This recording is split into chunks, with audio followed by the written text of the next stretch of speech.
Hello World is a song that we sing.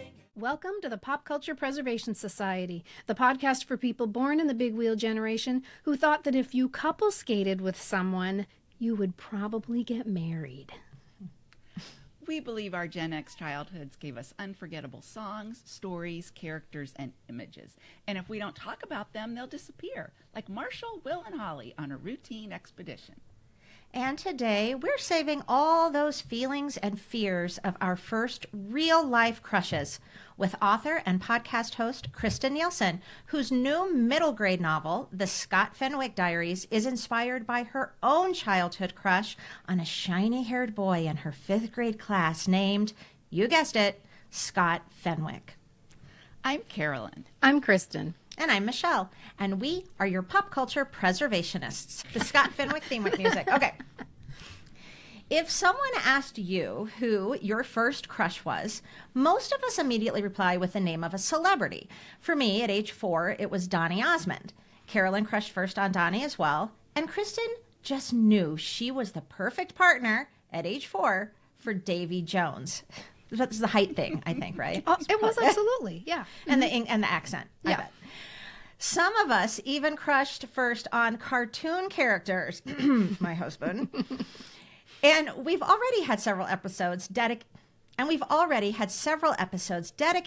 to these first celebrity crushes. We've even talked with a real PhD about the importance of these parasocial romantic relationships. That was Dr. Rebecca Forster in episode 86, by the way. And one thing we've mentioned time and time again is how these crushes, the ones we know deep down, will never evolve into real life unless we are Winnie Hung, who wrote fan letters to Willie Ames in the 70s and ended up marrying him in 2014, or Katie Holmes, but we all know how that turned out for her. Wah wah. Mm-hmm. They taught us so many things about how to crush in real life when it was time. And today we're talking with someone we know who knows a lot about the importance of all types of crushing, as well as being incredibly insightful about all the feelings that come along with them. Seriously, she was and still is all of us at age 12. She is a bookseller, a youth service librarian, and the author of Worldwide Crush, a novel for middle school readers about one girl's quest to get tickets to the concert of her dreams. She's the self-proclaimed pro-crushologist for a successful and very fun podcast called the Pop Culture Preservation Society. Hey, that's this podcast. It's very meta. Wow.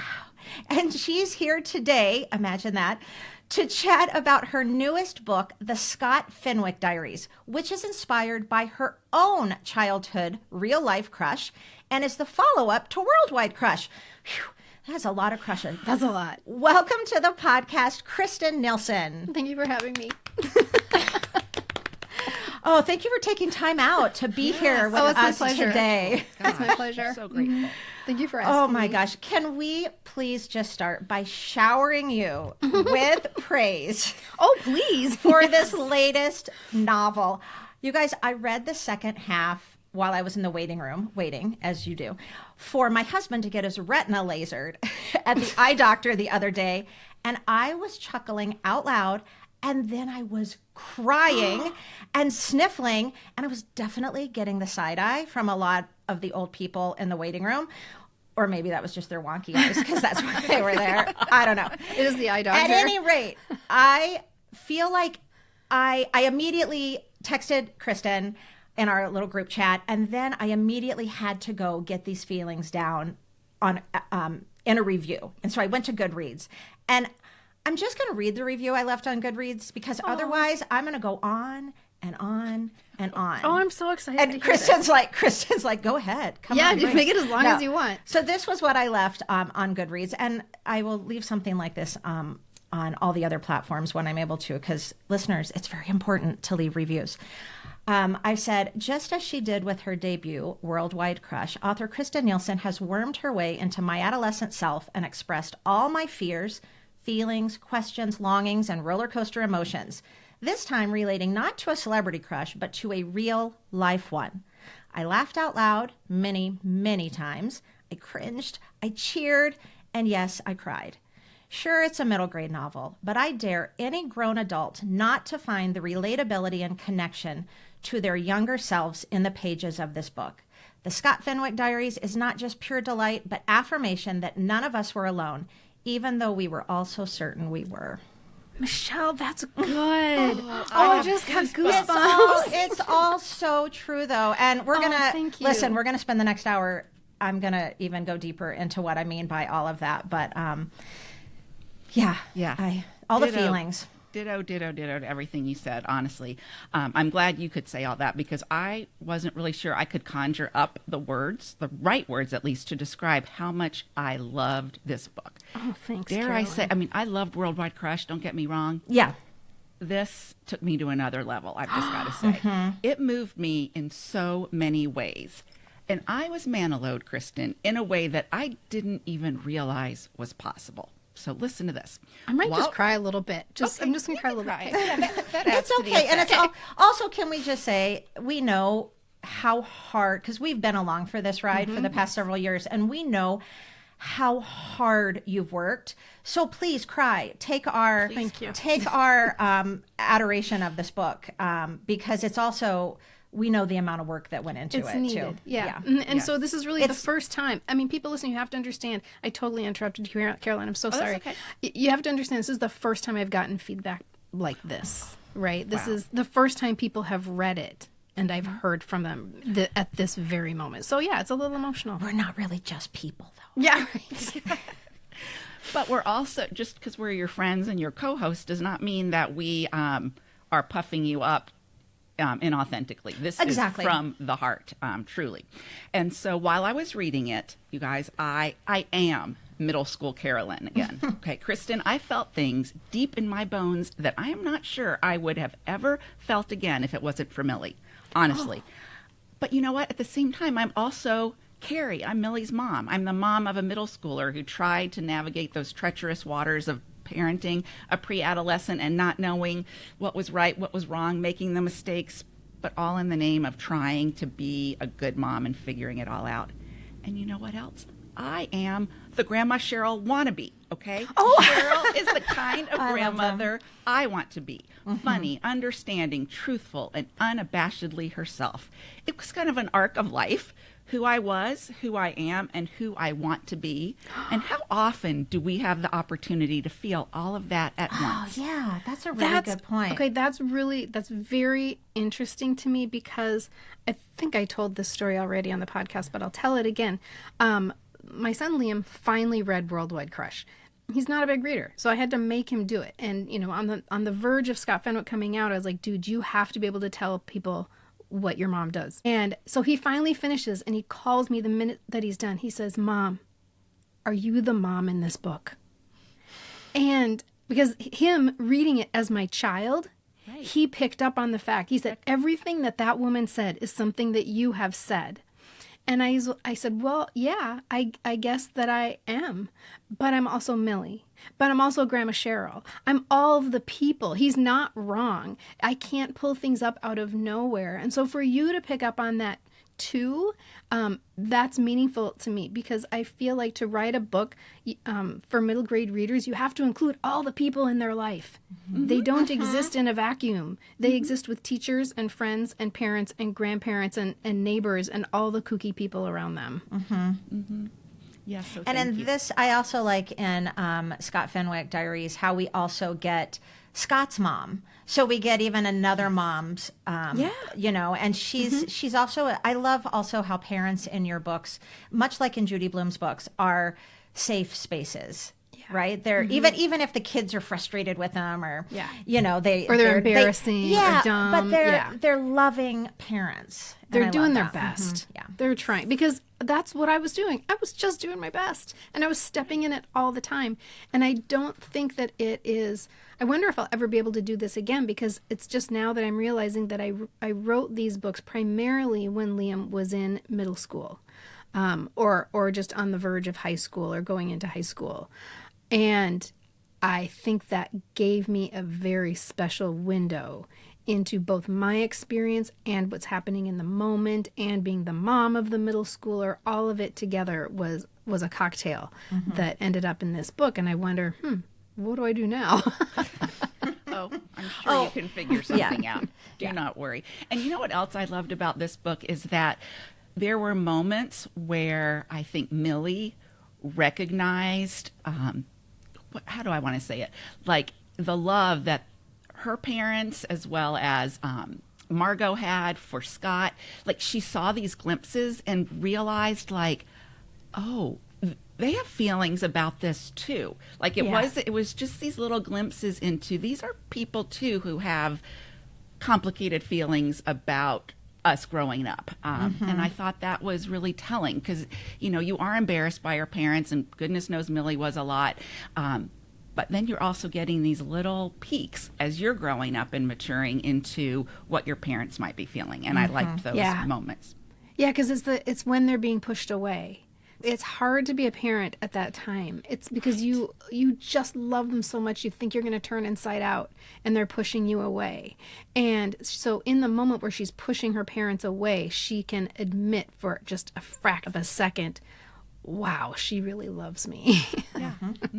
So, Kristin, Michelle assigned me a job. She wanted me to give an elevator pitch. I wanted you to ask. That was the question to ask Kristin. Oh, did you write one? I am Amelia Bedelia. I wrote one. Because if you read underneath it, it says Kristin summarizes the plot of the book.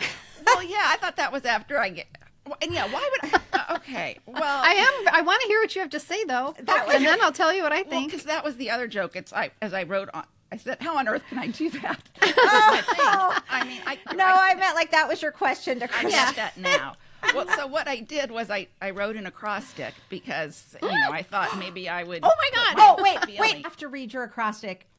That's going to be. So, Kristin, we would love for you to give us an elevator pitch of the Scott Fenwick Diaries, please. Okay. So this is something that you're supposed to have down. Like your publisher's like, okay, you got to have your elevator pitch down, and you're supposed to do it the same every single time. And I do it differently every single time.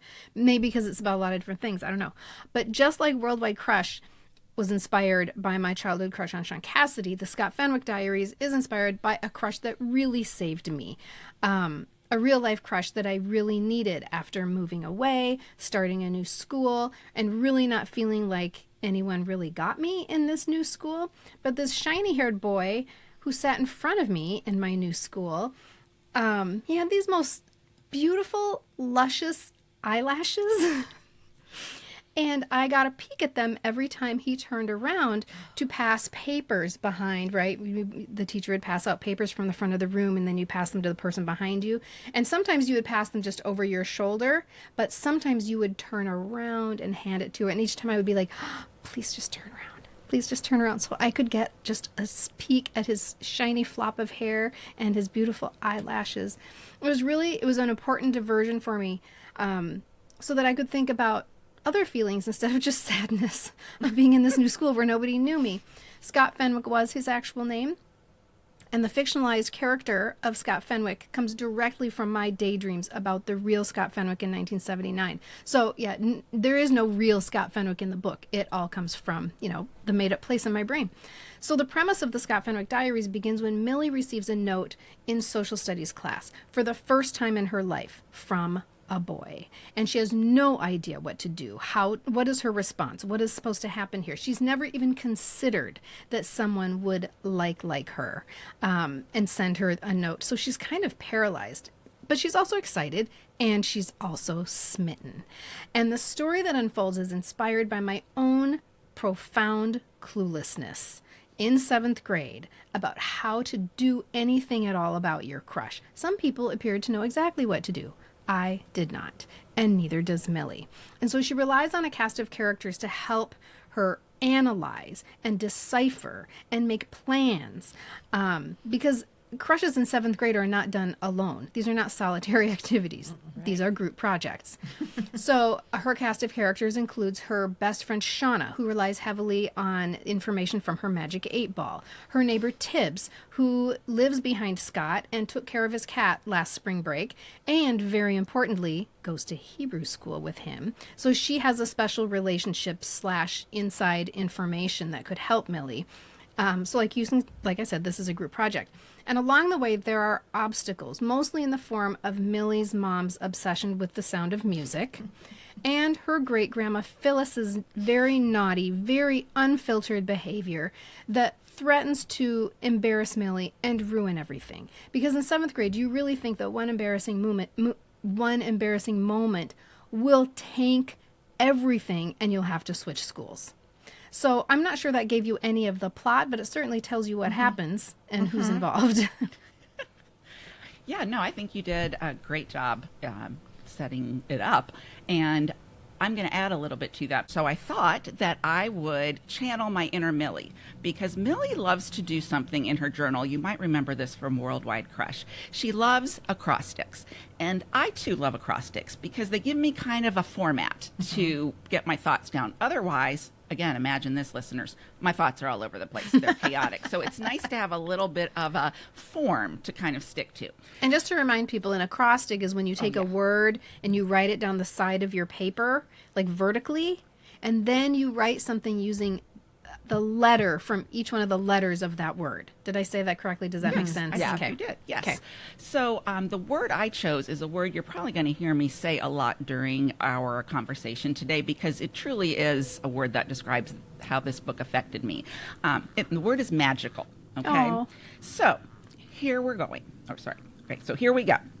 So M is for the way it makes, M-A-K-E-S, it makes you feel so many feelings. There is the joy, there is the sadness, there is the happiness, the embarrassment. It's all there, okay, people? So M is for how it makes you feel. A is for the adults and middle schoolers alike who will feel seen in this book and so not alone. Spot on, all of that. Yes, yes, yes. G for the goosebumps. Get ready for so many goosebump-inducing moments. I is for impossible. So Kristin was able to pull off something that very few writers can do for me, okay? I pride myself on kind of being able to tell where a story's going to go, or like, oh, I know what this is. Just ask my husband when we're watching a show. I'm like, you know what that means? I bet I do that too. I do that too. Yeah. They're going to do this. They're going to that. And he's like, shut up. Yes, and I'm really good at that, I think. Kristin created several jaw-dropping moments that I just did not see coming. Like, I put the book down. I was like, oh my gosh, that's so good. And yes, it makes sense. And why didn't I see that? But no, it was great. I felt like you did something, again, that so few writers have done. So you did the impossible. Well, thank you. Yeah. C, you captured the nuances of friendship, the different types and how they evolve as we grow and age. And we'll talk a little bit more about that, because the friendship parts of this book really stood out to me. A is for the acknowledgments. Just like Worldwide Crush, the acknowledgments are just as entertaining as the story. So don't stop after the first line. I love acknowledgments. I always read acknowledgments. Yeah, so that's my L. That's magical. That's not an elevator pitch. It's more of just me gushing about how much I loved it and giving you a little glimpse into some of the things I'm going to talk about as we continue our conversation. That's so funny. Thank you, Carolyn. Oh, you're welcome. I love that, but now I'm a little worried that anywhere else in the outline that I just wrote your name and the question you're supposed to ask Kristin, that you answered it. Carolyn, why did you write this book? Yeah, and some of them were a little more obvious. Like the next one. Like this next one, Carolyn, that you have to ask. Yeah. Yes. So, Kristin, what inspired you to keep Millie's story going with the Scott Fenwick Diaries? Yeah, that question's a little more straightforward, isn't it? Honestly, it simply didn't feel finished. The story was right there. It was starting on the last page of Worldwide Crush. That's the first page of the Scott Fenwick Diaries. Literally, the last page. I'm going to repeat it. The last page of Worldwide Crush is the first page of the Scott Fenwick Diaries. It simply didn't feel done. And when I started writing it, Worldwide Crush had not yet been picked up by a publisher, and I didn't know if it ever would. So I had this conundrum. How do I write a sequel to a story that may not get published? So I had my palm read on the street in Mendocino, California, and I asked the palm reader, I'm like, what am I supposed to do here? And she said, act as if. Act as if Worldwide Crush is already published, and then write the Scott Fenwick Diaries. Just write it. And that's been my mantra ever since. And somehow I threaded the needle between this is a standalone novel, which it could have been. I was looking that was my possibility. That was the potential. This is going to be a standalone novel if no one ever picks up Worldwide Crush. And this is a sequel. I had to thread the needle between those two things. Because even though I was acting as if Worldwide Crush would be published, I had to write it so that a person who had never read it would not be lost. But to answer your question, it's not even that I was inspired to write it. The story was just right there. It was taunting me, essentially. Not that I knew what was going to happen. I really didn't know what was going to happen. But their story needed to be told, whatever that would become. Even though that sounds so weird. Like, you know the story, but you don't know the story. I really didn't. I didn't know what was going to happen, but I knew the story was there to tell. You hear writers say that a lot, too, though, that the story, like, comes through them. They don't know where it's going to go, but yet you're the kind of the vessel from which it is going to go through. And again, you just did a great job. Thank you. You're a great vessel. But it also comes, I think it comes from a place, continuing Millie's story, even when you didn't know if the first part of Millie's story was ever going to be read by anyone else. That also comes from a great place of passion for what you were doing and for the story and for the characters that you had created. And it comes from like a love of almost like the subject matter, because like we say about you all the time, like you are our pro crushologist, and you have actually in years past, even before this podcast, spent lots of time like studying really examining it. The psychology almost of the trajectory of crushes and the importance of them. I want to read from the very beginning of Scott Fenwick, and we get this important distinction on just page 5, listeners. This is Millie and her bestie Shauna. They're freaking out over the note that Scott Fenwick has just passed Millie, like Kristin just mentioned, as we did. Right? Oh my God, oh my God, oh my God. And Shauna is trying to convince Millie that the note means he likes her. Shauna says, this is not a celebrity crush like Rory Calhoun, bless his adorable world famous face and bless all the posters on your wall. This is something new now. Maybe it's a sign that Rory Calhoun is lovingly fading away, like you can safely say goodbye to your childhood crush. So Millie has to think about that for a minute. She wonders if what her feelings were for Rory. Were they true love? Were they puppy love? And Shauna, who is always such a voice of reason, points out that this is real life. And Millie realizes she's right. Her feelings for Rory Calhoun came from looking at a poster or a magazine, and these new confusing feelings are coming hot and fast in real life. So I want to ask you, Kristin, why was it important to make sure that distinction was actually written in the book and quite at the quite early, right at the very beginning? What was your intention with that conversation right away between Millie and Shauna? A lot of it is that acting as if. Like, truthfully, a lot of it has to do with threading that needle. If Worldwide Crush is published, I can't pretend that Rory Calhoun never existed. She can't turn it off like a faucet. Readers who just finished Worldwide Crush would never believe it, and they might be pissed. I would be. I would close the book. But if Worldwide Crush isn't published, I have to show that she's growing up. This is a development. It's not coming out of nowhere. Crushes don't exist in a vacuum, like I just said. They are part of our development. She is progressing from a person who safely fell in love with a boy on a poster.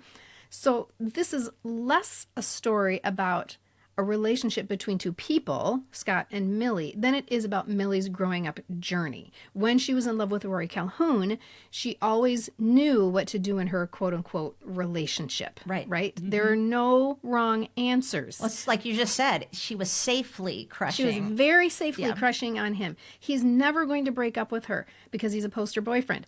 But after her Rory Calhoun experience, she's ready to stretch. She, as awkward and angsty as it is, he has prepared her for what comes next.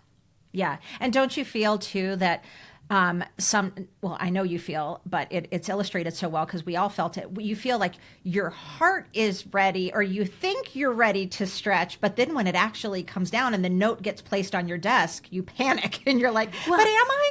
But it's maybe about- I want to yeah. go back to my poster boyfriend. It's like He the was difference easy. between wanting and ready. Like Yeah. you might be Yes. wanting something, but readiness doesn't come in one fell swoop. You are ready in your wanting. Yes, I now desire that. I'm ready to desire that, but I have no experience with it and I do not know what to do. Right. And you did that so well in the book. It's, the wishing and the hoping, and then it happens, and the fear and The all of fear. that. And that was one of those feelings that I described earlier that was in my bones. Like I forgot about that, but I forgot what that felt like. It was, at one point she says she kind of wanted to be 5 years old again. Just you almost want to go back and be a little kid where like your parents take care of you. You don't have to think. You don't have to decide anything. It's all done for you. And I remember that awkwardness of wanting to go ahead, but then wanting to go back in time. And you know what? created that beautifully. Thank you for reminding me of that part in the book, Carolyn, because this now makes me remember a part that really struck with me in Worldwide Crush. She's in the toy section of like Target or somewhere, and she's sad because she remembers when she used to love to go to the toy section, and now she's grown up and she doesn't go there so much anymore. And it's like that part I remember highlighting in Worldwide Crush because I remember feeling it myself, but I really remember feeling it when my own girls got too old to shop for toys. And we didn't, I used to just get, of course, yes, we'll go down the Barbie aisle, but no Barbies. But okay, but we'll go down the Barbie aisle if no one asks for Barbies. And it was almost like, oh God, we got to go to the Barbie aisle. And then all of a sudden, nobody wanted to go to the Barbie aisle. And you're sad. So Yeah. I remember when I didn't buy him a Playmobil set for Christmas, and it felt like something really important had happened. And also in Worldwide Crush, she's nostalgic already at the age of 12 and 13 because this is this giant bridge that she's crossing. At one point, she digs out her play family from the back of her closet. It's just thrown in the back, and she's like, I'm just gonna look at it for a second, and I'm just gonna zoom the bus back and forth just a little bit. Yeah, just it was a like little. the camper, like the Playmobil camper or something, right? Well, like I said in my review that I read, and like Carolyn so eloquently said as well, there are a few key scenes that honestly made both my 12-year-old and my 56-year-old selves feel so seen. And I've talked about this a lot on the podcast before, kind of like what we're just now all kind of alluding to. But while I certainly had my fair share of crushes in my classes in elementary school, I was terrified to act on them. I felt so much shame or something, if you will, that I didn't know what to do. Like, I didn't know what I thought I was supposed to do, or I was very afraid that I'd do something wrong, or I wouldn't know what to do in the first place. And I'm just talking everything from holding hands to what else are we supposed to do? Because we've all heard about what Trish is doing in the woods with. I talk about that all the time too. That was 5th grade. You're like, do I have to do that? And it wasn't until decades later, that I realized that other people felt like that too. That this was all of us.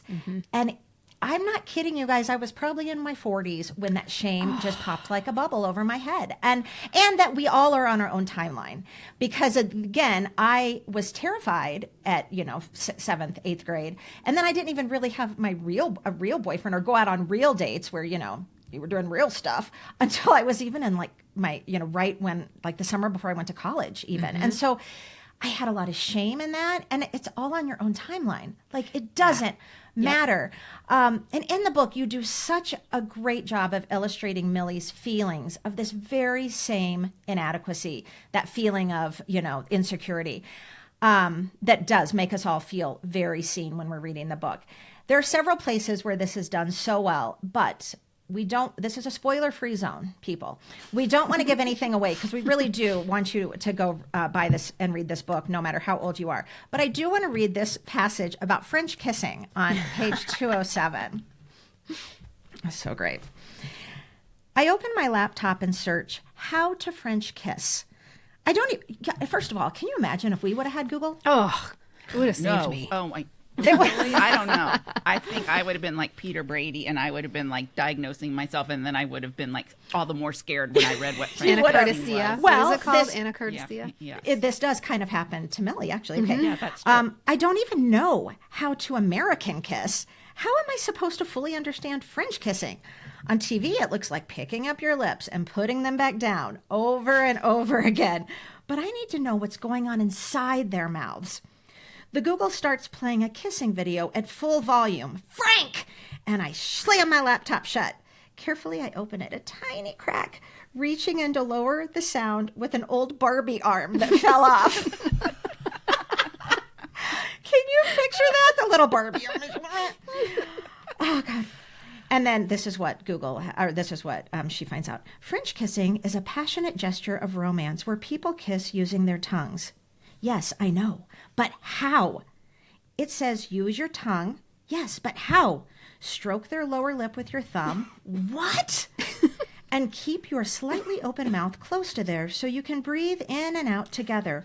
Why? And double what? Isn't there something midway between schmoopy and making out? Like, for your first kiss, is there something tongue-free that comes before French kissing? Or do you go straight to tongues? Does any of this matter anyway? Or am I too late? Oh my God. So, did this passage and others where Millie and even Shauna are worried about their inexperience, even though they're only in the 7th grade. I know. But my God, I was worried about it in the 5th grade. Sure. Did this passage, and like I said, the other ones, did this come from a place of your own insecurities and confusion at that age? Oh, yeah. I needed to know what was going on in people's mouths. If you've never had a real kiss before, you don't know how it's initiated. And when you said the word schmoopy, that's because she's talking about the only kiss she's ever had is a kiss from her parents. And she's like, that shouldn't even be called a kiss. You can't put these two things in the same category. Like, they should call it like a schmoopy or something like that. So what comes between a schmoopy and a French kiss? And for me, the way that I had to find, because we don't have the Google, I can't ask the Google. So the way that I found out was by just saying yes to some rando who was there to kiss me. Yeah. And I was like, we just got to get this over with. And I don't know you very well, and I don't even like you, and you live far away. So I'm just going to let you like do the thing. Mm-hmm. And that's how I'll know what is done. And when that tongue went in my mouth, I was like, what in the fuck? Get this. What? And but I just sort of let it happen as a form of tutelage. And it was really quite disgusting, and he wasn't good at it, but at least I knew, okay, that does really happen. That is how that happens. Yeah. You know, I love how you say, Millie, how that little passage I read, she says something about, all I know is from watching on like television or movies where they pick up their mouths, put them together, pick up their mouths. And I had to chuckle because I had to like go back into my like 5th grade, 6th grade self. And what was I watching? Well, I was watching a lot of The Love Boat. Yep. I was watching Dallas already. Yep. So lots of but the open mouths, and you know, you guys, we're also watching soap operas, right? Yes, with grandmas or on our days, our homesick. And picture just the open mouths, and then they open, and then they turn their heads, and they open. Yeah. And you're like, I remember very specifically you guys watching shows like that and trying to, and we couldn't pause. No. But I was trying to catch a glimpse of a tongue. And sometimes you How? did. Yes. And then you got, then you were like, what was I looking for? Why did I want to see that? No, because we didn't know. So I was watching too to be like, is that what I'm supposed to do? You're like, examining it. It's the only teaching tool that you had. Yes. That's all you had. That your parents told you, you know, like if your mom is telling you about the birds and the bees, at least my mom, and I think a lot of moms aren't telling you about this other stuff. And so it's like through books, or much like you, Kristin, mine was a spin the bottle game with a boy named ironically, Scott. No, not ironically, Right. of course. Let's Of not course. forget who Yes. this book is dedicated to. Also, All the Scotts. All the Scotts. All the Yeah. Scotts. Everybody, remember- listeners, was Scott in the 80 or Just 1978. felt gross, but at the same time, I was like, well, now I know. I Now I can know. like check that box. But I had it to was, find out. Baptism by fire. And when you are on the verge, and if you're on the verge, meaning you have possibly a willing partner or somebody who you want to be a willing partner, you might still be years away from that first French kiss. But when you are feeling on the verge, there is this urgency of, I'd better figure this out before it actually happens. And so you look to the only tools that you have, which is, TV. And I feel like, too, going back to what I said earlier about how it wasn't until decades later that I was like, oh, I can stop feeling like shameful or embarrassed that I didn't have like my first French kiss until I was like, my God, I was probably the summer before I went to college or something like that. And because I was just so scared, and also there just really wasn't an opportunity. Yeah. But looking back and having this conversation with you guys, and especially reading it, because like I said, everybody's on their own timeline. You guys had things that happened way before I did. But when we were in 5th and 6th and 7th grade, we were all having the same fears and insecurities. I just kept mine going longer, and also just didn't really have the opportunity. Right. I just kept being a new girl too, to where everybody, there's a lot of reasons, and some of them were of my own, choosing, and some of them were out of my control.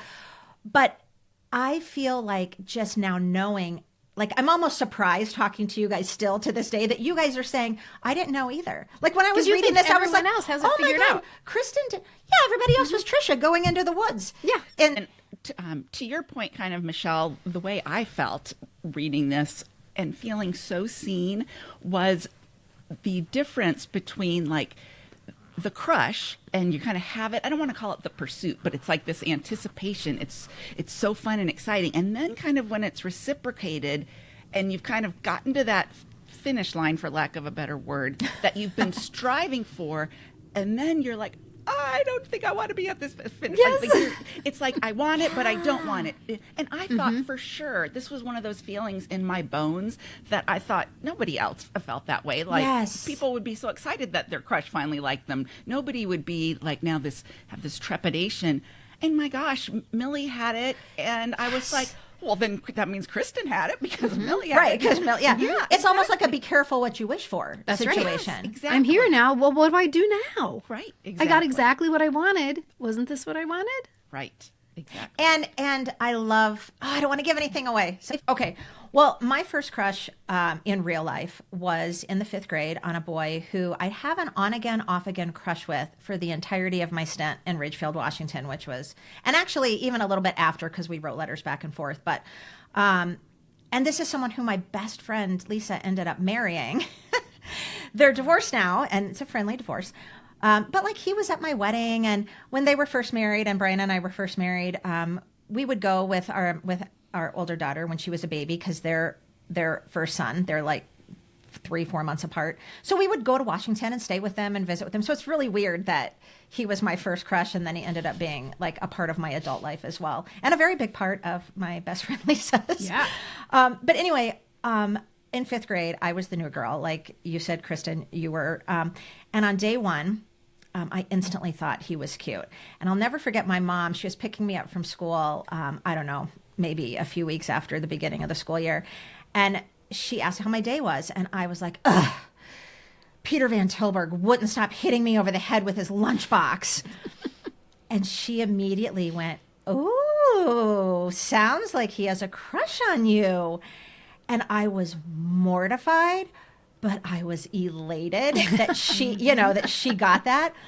And then, I don't know how much longer, but I got the folded note passed to me that asked if I wanted to go with him. That's what it was. Will you go with me? That's what we said too. And I said yes, but I remember being terrified to say yes, because what did that mean? What did that mean? I didn't know. I thought I knew, but now that I was really in the situation, did I know? Exactly. And it apparently meant we sat together on the bus on the way home.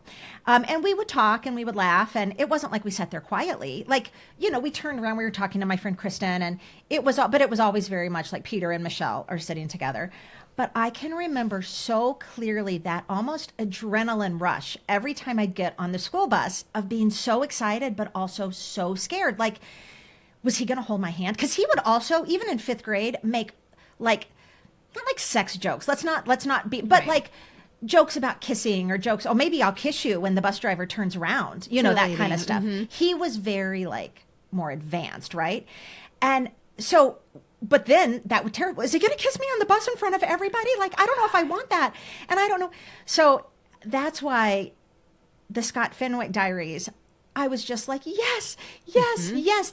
The excitement, you want it, but the fear, what am I supposed to do with this wanting? Yeah. You're not right. There's a bridge you're not ready to cross. Like, you're ready to go to the bridge. But then when you're on the bridge, you get too scared and you run back. Yeah. I was not ready to go into the woods. Well, two names come to mind when I think of my kind of first early crushes. And I think it's really crazy to think that I remember those two names. And these are kids that I was in elementary school with. Okay, so this is like 4th and 5th grade. And I moved after 1st grade and again after 3rd grade. So there were lots of kids I went to elementary school with. And I don't remember nearly any of their names. But I do remember these first crushes. I remember Doug Irwin and Aaron Lomax. And it's crazy to me, again, that I can remember those names so specifically. And I recall vividly, you guys, giving a note to Aaron, okay, with that classic, do you like me? Yes or no, check the box. You guys, could have been yesterday. Aaron checked yes, okay, so I gave it to Aaron. But you know what? He wrote a qualifier next to it. Oh, my God. As a friend. No! Oh my gosh, I know. No, To see that's the so chat. unfair. And then those words. But it's sweet that at least. God. But I will say, this is reminding me of a part in the book, too, with a friend that Millie has. Don't want to give anything away, but where I feel like Aaron was really trying to spare your feelings. Like, he didn't want to say, no, His I don't like intentions you, were good. Carolyn. Right. He was like, I do like you. But, and what grade was this? This was 5th grade. Okay. Okay, and so, but you know what I did, you guys? I hid the as a friend part by kind of crossing it out and then drawing hearts over it. Oh, God. So when I showed it to my friends, they all thought that he liked me. And I kept that note. I think I convinced myself that he did too, because I remember like reading it at home and trying to see if you could see as a friend like, through the light if people looked at it. And I remember that, you guys, like it was yesterday. And so it's almost like, so this is part of the growth of it, is that it was as much of a win to have the public know that he liked you as it was to actually be in relationship with him. Yes, yes. That was like step one. Right. And that's all you needed, apparently, for the time being. Or just the longing that Carolyn, your little 5th grade self, you wanted it to be so. You wanted it to be true so badly that you lied to yourself that it was going to happen. Right. And I'd like to think that I wanted it to be true because I really, thought he was cute and I wanted all this. But I'd be lying if I didn't say that part of it was there were probably other people that kind of had boyfriends that might have sat at lunch together, and I didn't want to be left out. So I wanted to have someone like me because other people had people that were liking them. Yeah. So it's kind of a different kind of crush in a way, although he was super cute and I still remember his name, and it was important for me to think that he liked me. I will say on that, I do remember when Peter and I were going together, which was almost a very big part of the 5th grade year, at the roller skating parties that we had. I remember then, we'd be with our own friends because you don't really talk. I mean, you're 5th grade, but when the couple skate would come on, here would come Peter skating over because it was almost like, gotta go get the woman. Gotta go get the little woman. And I can't remember, like, to your point of what you were just saying, Carolyn, about wanting to be like one of the girls who had the boyfriend or whatever. Yes. I remember kind of like when the slow song would come on, I got that nervousness that I was going to be holding his hand for so long with no talking, just skating, no talking, which is awkward. But much different than the skating parties when the couple song comes on and you're like, is someone going to come ask me or maybe not? Got a blister. Yeah. It's time to go get a snack.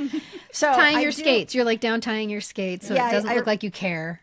Don't care. But I remember the skate party, the one or two where we were going together, sort of feeling like kind of cool. Like, I have someone to couple skate with. Yes. Even though it was still like awkward and because it means you're a grown up.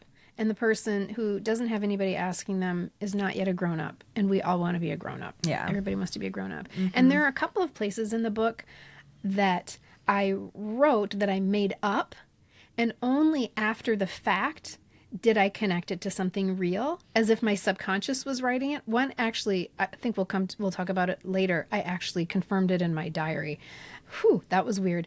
But another place came to me literally just now while we were talking. Oh, good. I will say there's a part where she self-sabotages, which we sort of alluded to earlier.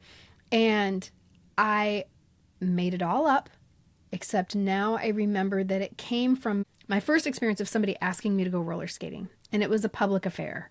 All of the girls on the playground came to get me, to bring me to the place where all the boys had taken Tom Mickelson and brought him to the place. It's like Grease. It is like Grease. Like the the two football- of us the are in the pep middle rally. of a circle. The pep rally. Yeah, we're at the pep rally. We're surrounded by our entire 5th grade class. And Tom Mickelson says to me, "Would you go roller skating with me?" And my God, I wanted to go roller skating with him so badly. But that's that bridge thing. I was ready to get to the bridge, but I was not ready to cross the bridge. And so what I did was I put a very disdainful look on my face, and I went, "No, God." And he did this.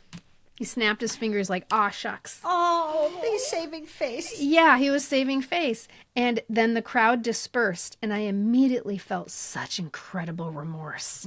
I wanted to go roller skating with him so badly, but I couldn't bring myself to cross the bridge. And so I got in my own way. And that's what Millie does too. At one point, she gets in her own way. Yeah. I got in my way a lot, and through all the way through, like my freshman year of college. Yeah, I think. For I mean, sure. when you're asking the question, Michelle, of everybody's timeline being different, that could be one of the reasons is we get in our own way because we're simply not ready to cross that bridge.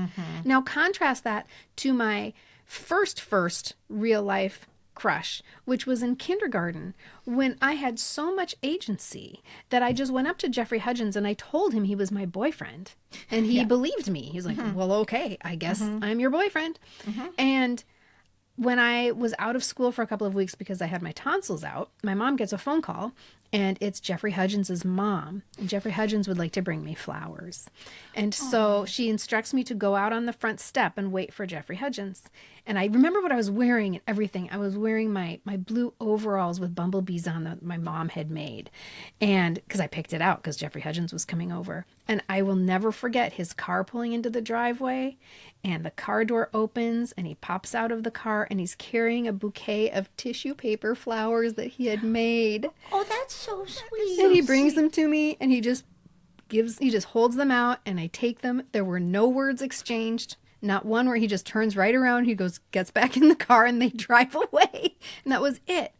But I think the difference is when you're in kindergarten, you can't imagine that anything will be asked of you.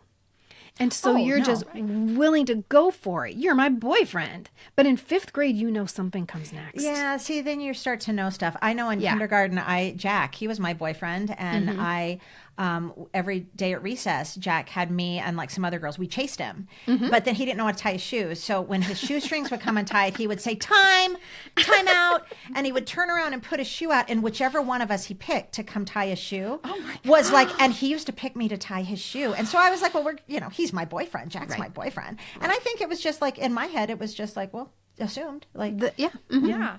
It's all good. yeah. Well, we're going to talk a little bit about, we're gonna embarrass you some more. Okay, good. I don't know about it's embarrassing, but Carolyn and I want to share some favorite passages and quotes and scenes from the book. But first, I want to make sure we talk about this because, like I said earlier, you did spend a tremendous amount of time, like years ago, but then also, my goodness, especially since Worldwide Crush came out. You didn't take a break. I mean, you've been going with edits and getting everything ready. So I want to talk about that just a little bit about your process of writing the second novel. How did it compare to the writing process for Worldwide Crush?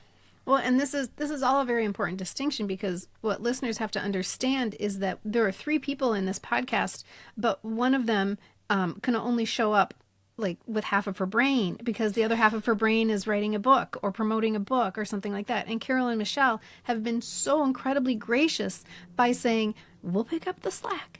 You just do what you need to do. We'll pick up the slack. It's because we got this. We got this out of it, and we knew we were going to. We weren't just being altruistic. We knew there was a prize at the end. But that was a big worry of mine, especially at the beginning of the podcast. Was like, how can I carry this load and write and publish a book at the same time? I'll never be able to catch up to these guys. And finally, Carol and Michelle are like, we're not asking you to catch up to us. You do your thing, and then you show up when you can. Don't underplay your contribution to the podcast. I've never not shown up. I always show up. But, they do the heavier lifting than I do. So that's an important distinction.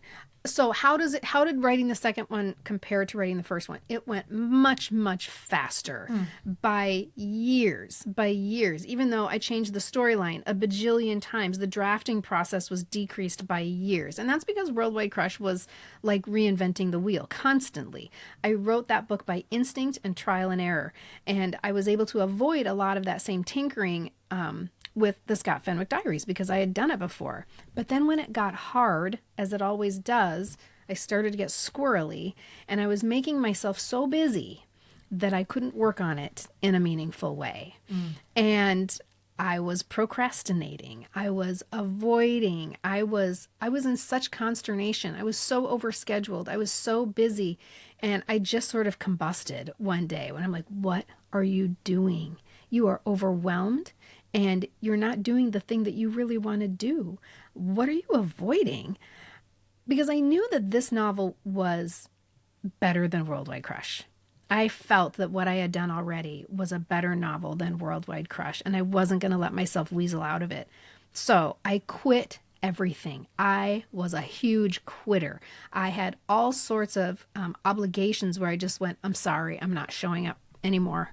I'm drawing a line. I'm drawing a boundary. I'm not here for you. I'm only here for myself, and that is all. And then I hired an editor who demanded pages from me every week. I couldn't hide anymore. And that was the key to getting it not just done, but getting it really, really tight. But it's funny because people noticed. Because when I say I dropped out of everything, I even dropped out of my social life. I didn't meet people for walks. I didn't go out to coffee. I did nothing social whatsoever. I showed up for writing group and that was about it. But I just realized that I was filling my life up so much in order to not do this very hard thing. And so I just decided, I guess I don't need friends. I don't need to Well, follow people. because all those friends understood. Well, they absolutely did. 100%. All of those people were waiting for me when I was done. And so that's a real true test of what people are there for. Are they there because you like to go out for drinkies on a Wednesday night? Or are they there because they love you? And every single person knew what I was doing and they let me be. And then they were there when I was done. Love it. Well, do you have a feeling as to why you were scared to, is it just that it was going to be hard? Very hard. Yeah. It's, that whole Hemingway thing about showing up and bleeding on the keys. I wish I could describe what that hard is. It might be that you've gotten to a place where, there's a story problem and you have to solve the story problem. X happened and I have to resolve X. I don't have any idea how to resolve X. I don't have any ideas. I don't have any notions. Then you try something and it's bad. That is actually one of the big fears, is that you're going to write something bad. What if I do all this and then it's really bad? And so then you just don't, and you make yourself too busy. The book is set in current times. So obviously we have phones, we have texting, we have all those things, but this note passing is really important. It's an important part of this story. And I'm thinking, well, how is she going to convince people that note writing is still a thing and it's okay? And I don't know if you did this on purpose, but I think it was very clever, because a lot of their back and forth in these notes, there's drawings, there's art, there's illustrations, there's things that could not be done on by texting. That's the way they communicated. And I thought, well, that was a really clever way to incorporate the fact that this has to be by note, because it's what they're doing couldn't have happened through texting. Was that purposeful, or did that just... The answer is both. Okay. Yeah, I did have to I had to, first of all, find out, do people still write notes?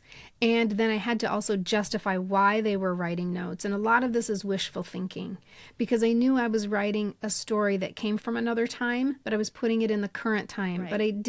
But I couldn't make it unbelievable. So I did have to justify that there was a reason for them passing notes. And I also wanted to show, like, for the kids who are reading it, do notes. Please do notes. Like, this is still important. Look at what you can communicate in a note that you can't communicate in a text. Yeah. This is really important. I wanted to show that this was an analog way of being that can bring people closer together and elevate your crush experience so much more than a dumb text or a dumb emoji. Yeah, you did that so well. You really Thank did. you. Yeah. So before we get into our favorite parts, Kristin, do you have a favorite part or a favorite scene from the book? Oh, yes. The answer is yes.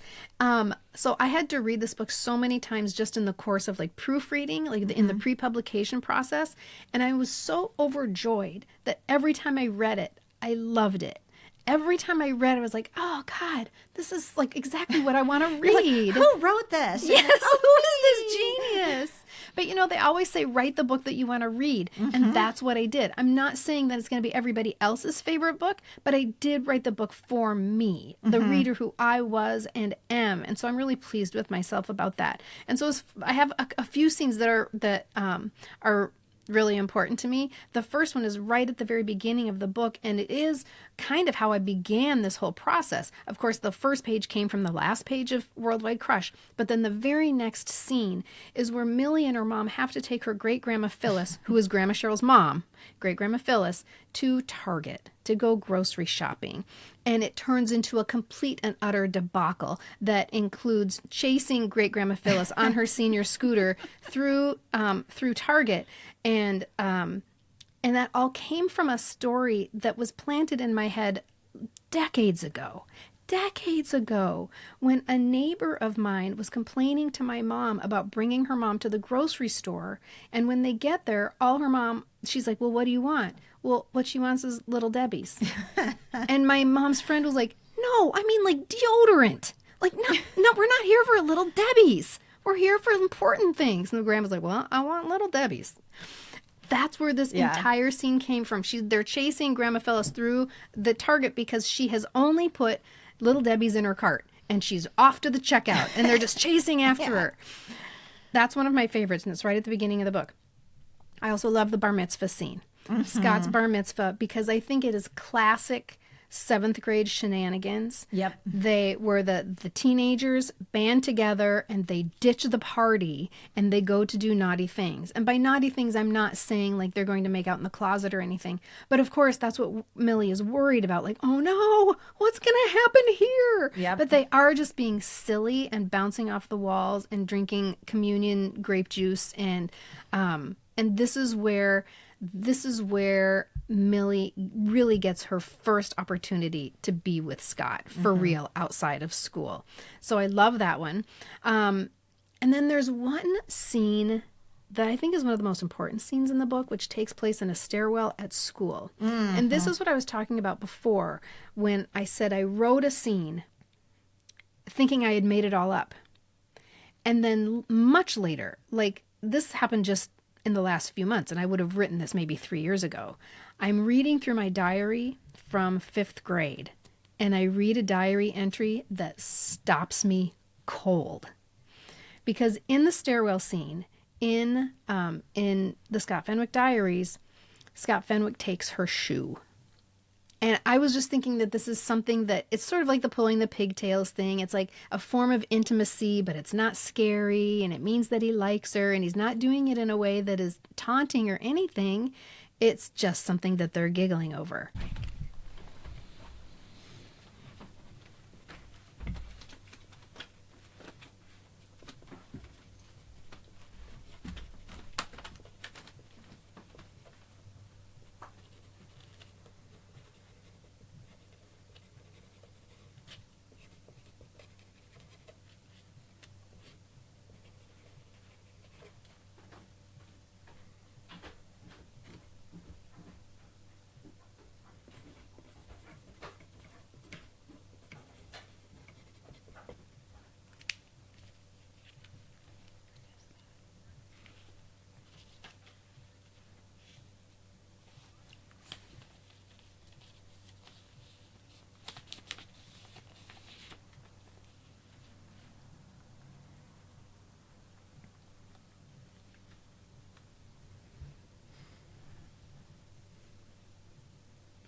did also.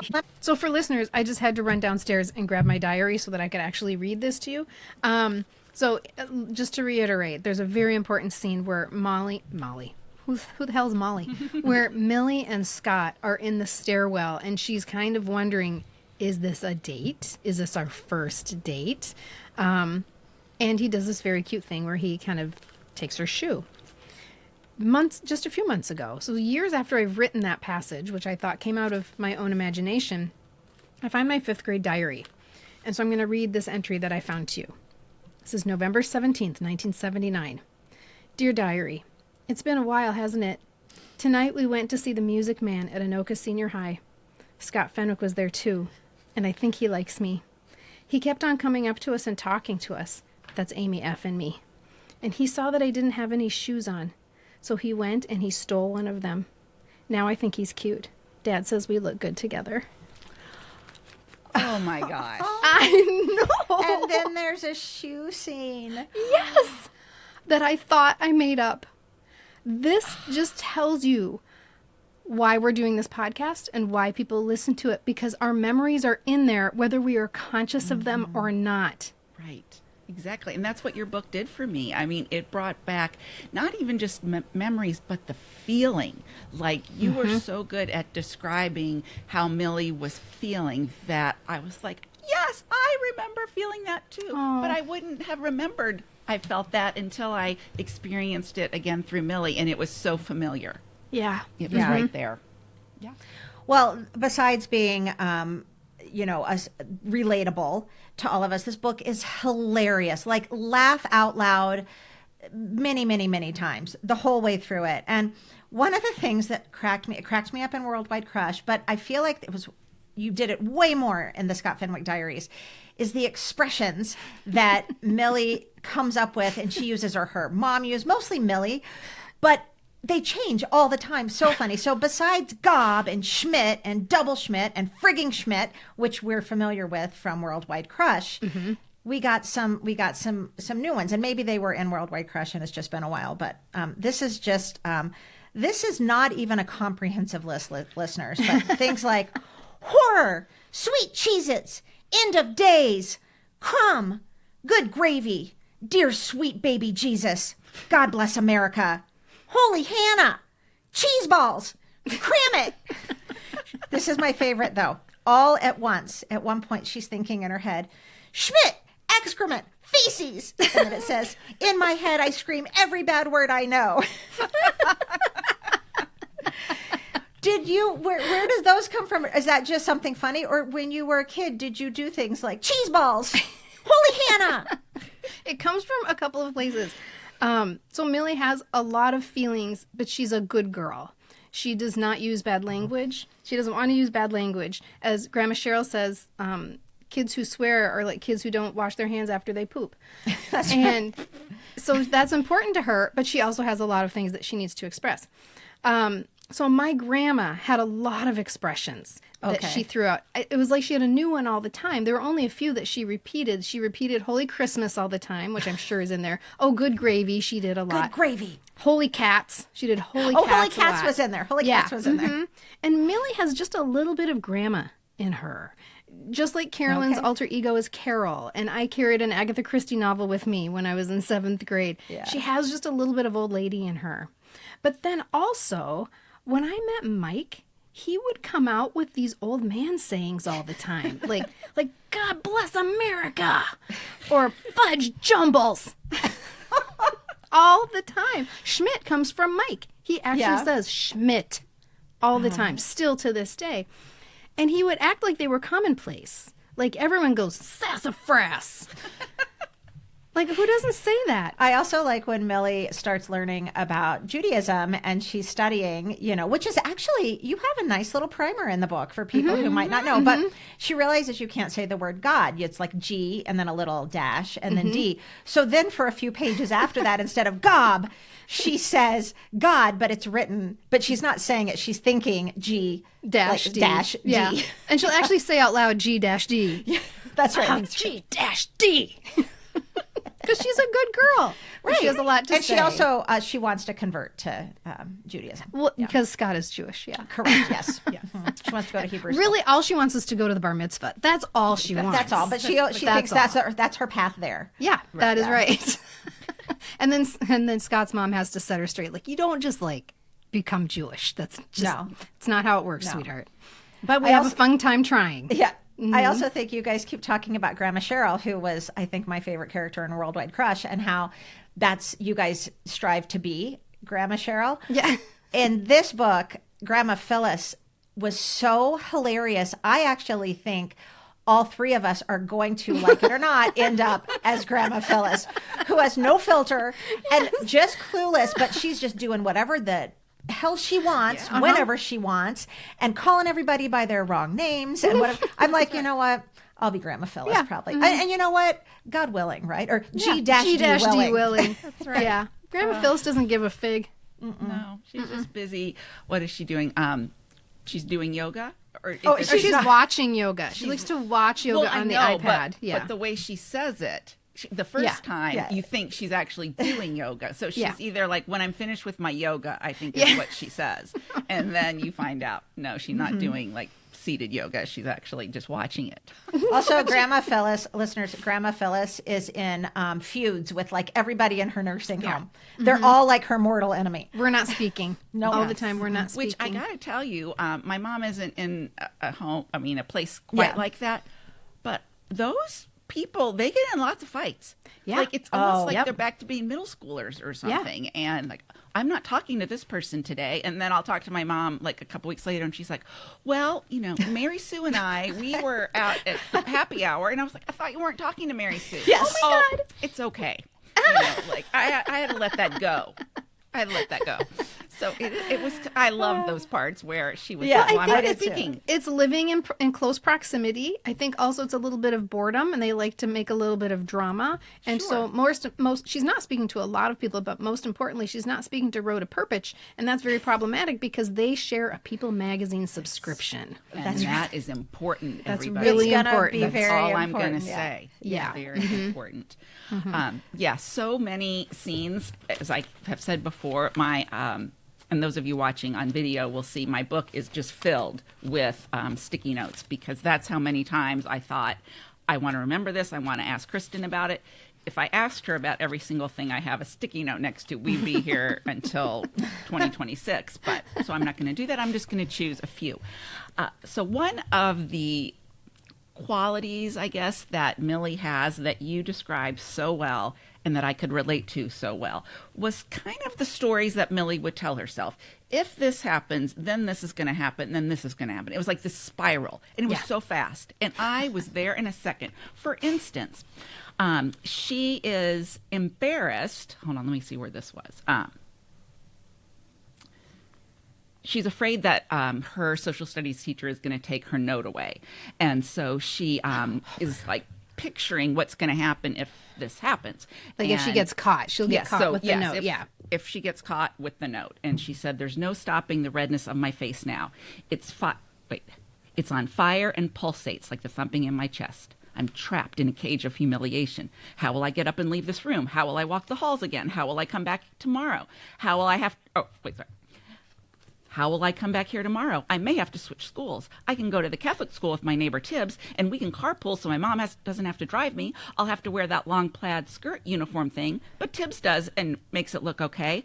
My face burns and my mind races, planning what shoes I could wear with my Catholic school skirt. Oh my gosh, you guys, I love that. And I know what that is. How quickly your mind can go with, what if my teacher picks up a note to, we've got a paragraph later, she's trying to pick out her shoes for her Catholic school uniform. They are so funny and so relatable. And she does that a lot. And you just have to just laugh because, to be honest, I might do that a little bit now in my life. Right. I was just about to say, Carolyn, you're just now, you're relating to that because you're like, that was me yesterday. That was me yesterday. When I was trying to go to coffee. Right. There are so many of those, and they just made so a many. smile on my face. So many. And I started, I didn't want to fold down the corners of my book, even though this is not the last one I'll have.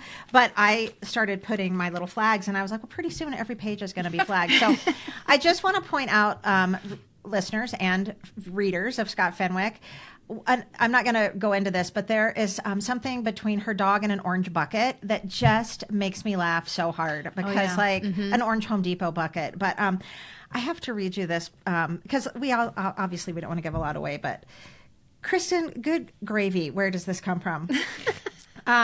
They are getting to the nursing home to see Grandma Phyllis. It says, when we arrive, Phyllis is waiting for us in the lobby watching Family Feud, surrounded by old ladies. Gentle Meadow has a general old lady smell, sort of a powdery fart smell. I love it. I have that mark too. Wait till the next sentence, though. This is where I did a spit take, I think. It makes me wonder if they fart powder or powder their farts. It's not bad, I guess, just very natural. Where does that come from? I know, but I can't. It's so perfect. Yes, it is a powdery fart smell. Yes. And I would also say kind of like that old school lunchroom smell. A little bit. Mm-hmm. Yes. When that she just goes made to me run, laugh so hard. Yeah. I literally, I know exactly when I had that exact thought. So again, most things do not come to me when I'm sitting in front of a keyboard writing a book. Everything is collected. It all comes from someplace else. And so I remember I was at my health club, and my health club was highly populated by old ladies.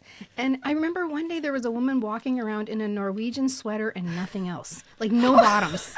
Just a Norwegian sweater. I couldn't put that in the book, obviously.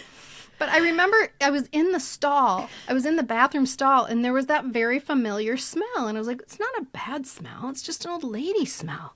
It's kind of like powdery farts. But then I did wonder to and I'm an adult woman thinking this, like, do they powder their farts or do they fart powder? And because I'm a big journaler, just a poof. Yes. A little youth dew coming out of their floppy little butt. And because I journal every day, all day, every day, I just write all the thoughts that I had all day long. And I wrote that one down, and that ends up in the book. Oh, my God. It's like Deep Thoughts with Jack Handy. Yes. That would have been a good one on SNL. And then a couple paragraphs later, Millie goes into the bathroom at the nursing home, and she says, my eyes dart, or she's looking for a place to escape. My eyes dart around the room looking for a place to run. I see the restroom sign, but that's probably where the powdery fart smell comes from. I have that circled. And so good. I love that because it is so, so true. Okay. Again, earlier in our conversation, I talked about how I really loved the way you wove in the nuances of friendships and the kind of relationships that we have at this time in our lives. And one of the places that really struck me, and I was like, yes, you talk about, she's talking with, hold on. She's talking to one of the girls that's kind of considered popular, let's say. The cool people. Mm-hmm. Yeah, the cool people. And she says that this girl sits behind me in language arts. So we've corrected each other's paper. That's a certain kind of knowing someone. It's like the most basic level of friendship. Yes. Okay, you guys, it's these little moments where you think, oh my gosh, yes, it's that person. For me, like in high school, we sat in alphabetical order all 4 years in like homeroom, and then your lockers were right next to each other. So Jim Rowley, I grew up with him from 9th grade till we graduated.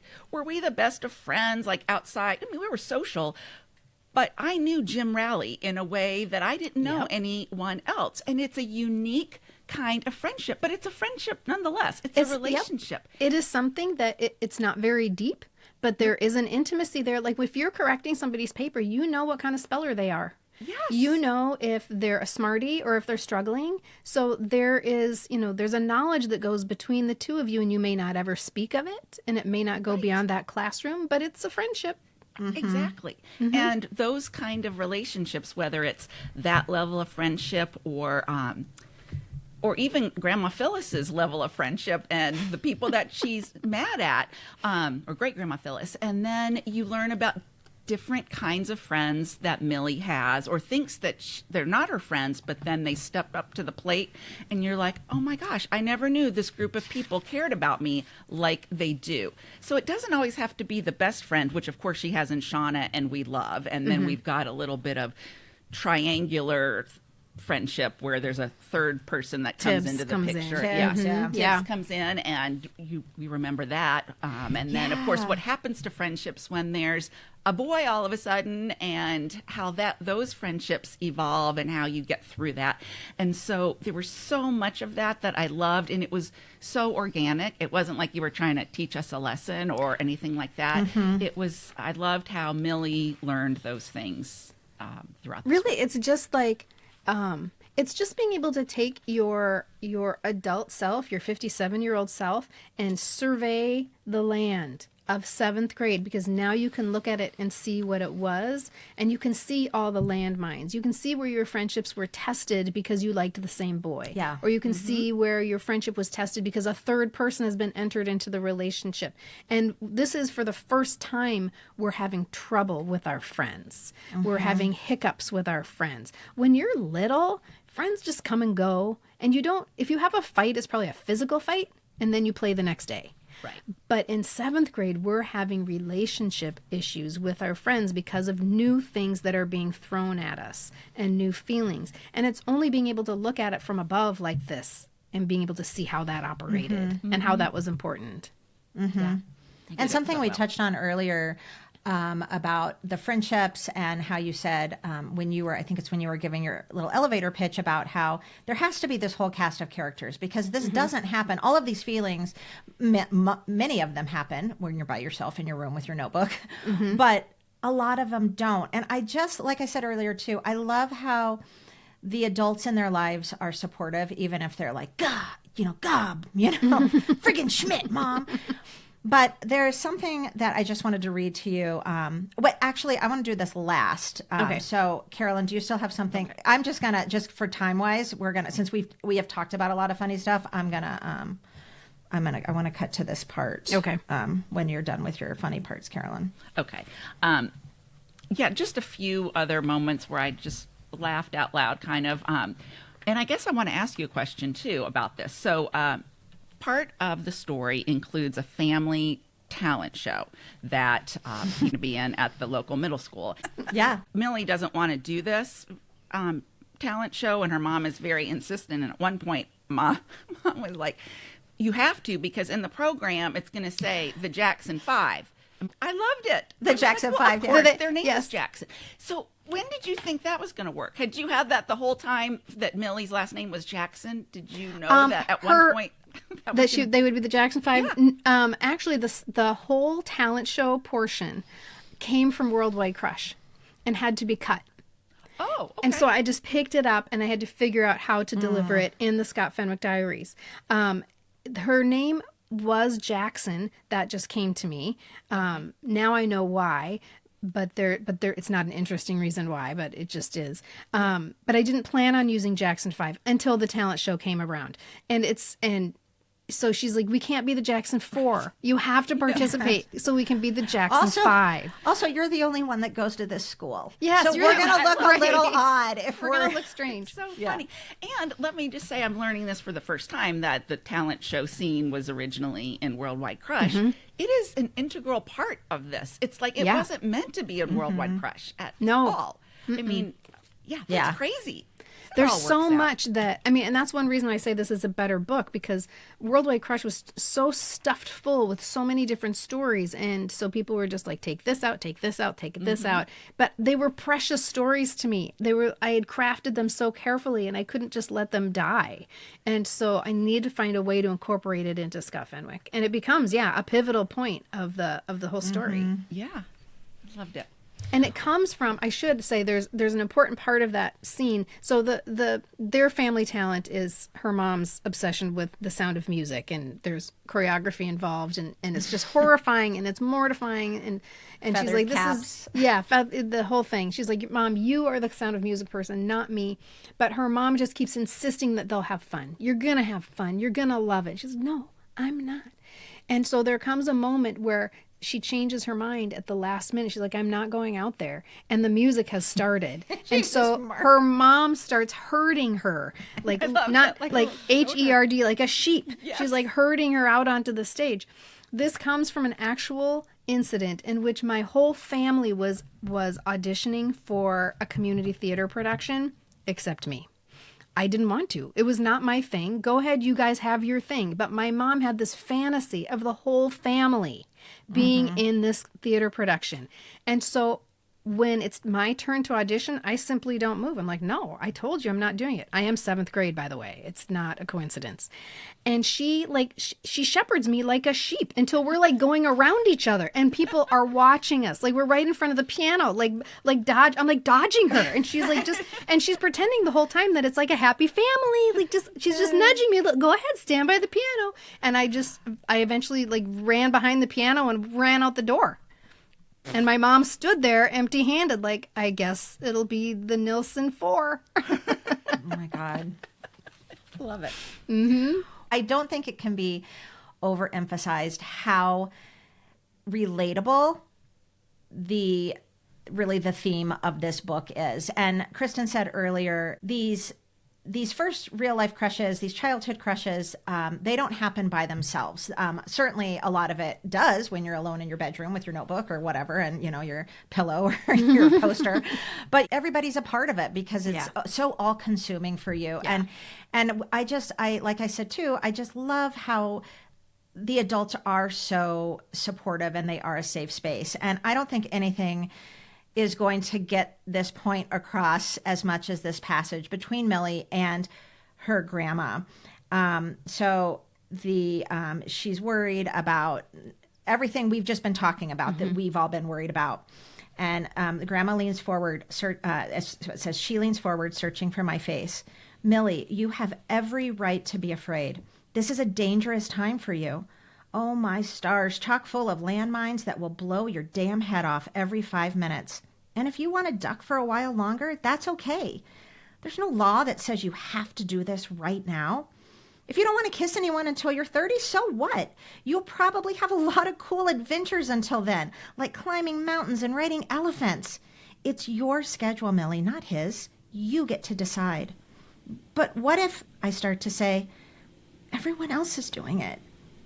But I know what a grandma would say to that. If everyone jumped off a cliff, would you do it too? And it's not true that everyone else is doing it, she says, reading my mind. It feels like everyone else is doing it, but it's actually only a couple of people. Everyone else is doing a fat lot of nothing. But if you don't kiss them, I say, getting at my real worry, will they stop liking you? Sweetheart, she says, those are called dickwads. They are people you don't want to be kissing in the first place. The nice ones just keep liking you. Oh, yes. I mean, and that's come what on. Grandma That's Cheryl. it. That's it in a nutshell. That you get that so much, but that's where you get the it's like I wish I would have read this when I was in the 7th grade. You know? Yes. Well, Your it's own why timeline, she says, right? Yes. And it's why I aspire to be Grandma Cheryl. I want my grandkids to be able to come to me. It's like grandparents are 1 degree removed, too. So it's not quite as, it's not the same relationship, obviously, as with your parents. And so for her to have Grandma Cheryl and for Grandma Cheryl to be so articulate and talking with her and not talking down to her, that's going to be me.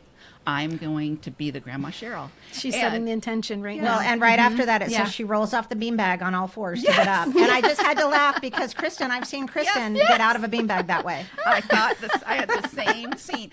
And I loved, there was just like one sentence that I thought was so funny and so real. There's a scene where Grandma Cheryl has to run and she's running. Millie points it out how often do you ever see your grandma run? It's hilarious. Yeah. Yes. And I was like, by golly, I'm going to be a grandma who runs.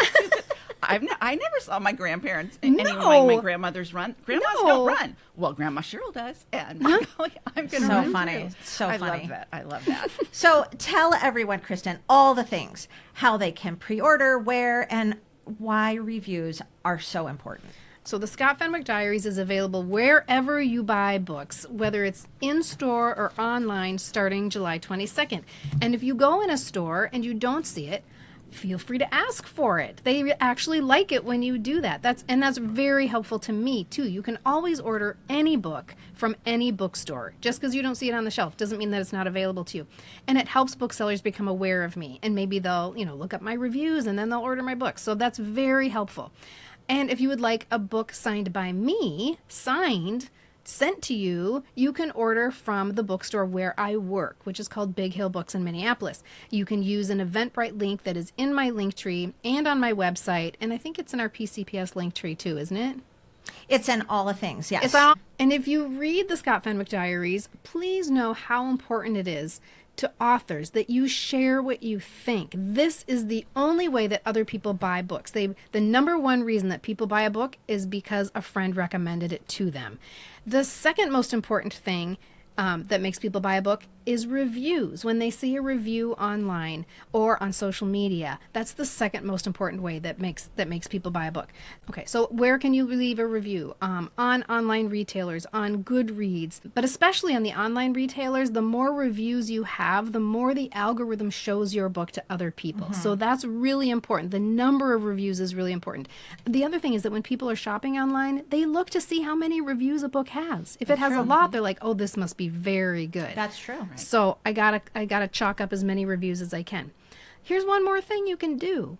If you're a library user, request it at your public library. If you're not a public library user, this is your big chance because libraries are under threat right now and they need you. They need you to have a library card. So if you've never had a library card, go get one today.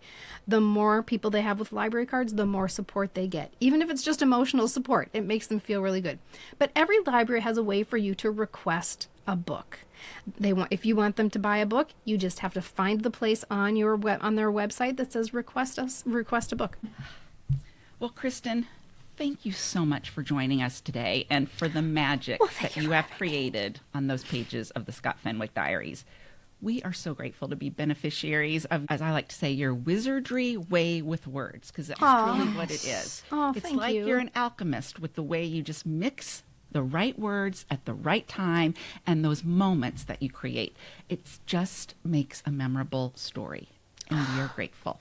Thank you. That's the best. Thank you. Thank you all for the laughs, saying all too. of those Yeah. things. Thank you, thank you, thank you. You always need it. As a person who creates something, you put it out there in the world and you're like, oh my God, are they going to hate it? So then when they don't, it feels really good. Yeah. Yeah, we love it. Well, and we'd also like to give a big thank you to some of our supporters over on Patreon. Well, we want to thank all of our supporters on Patreon, but every episode we like to thank some of them by name. And today we're saying thank you to Cara, Allison, Liz, Courtney, Carla, Erin, Debbie, Christine, Amy, Tanya, Johanna, I think it's Johanna, Jeannie, Kimberly, Robert, and Mendel. Wow. Wow. It's a lot of Gosh, you. look at us go. And Scott and Millie and Grandma Phyllis and Tibbs and Shauna and Grandma Cheryl. Rhoda Perpich. Yeah. In the meantime, let's raise our glasses for a toast, courtesy of the cast of Three's Company, to good times. 2 happy days. To Little House on the Prairie and Walnut Grove Estates. Yes. Yes. Oh, yes. That's where Millie lives. She lives in Walnut Grove Estates. Laura Lane. On Laura Lane.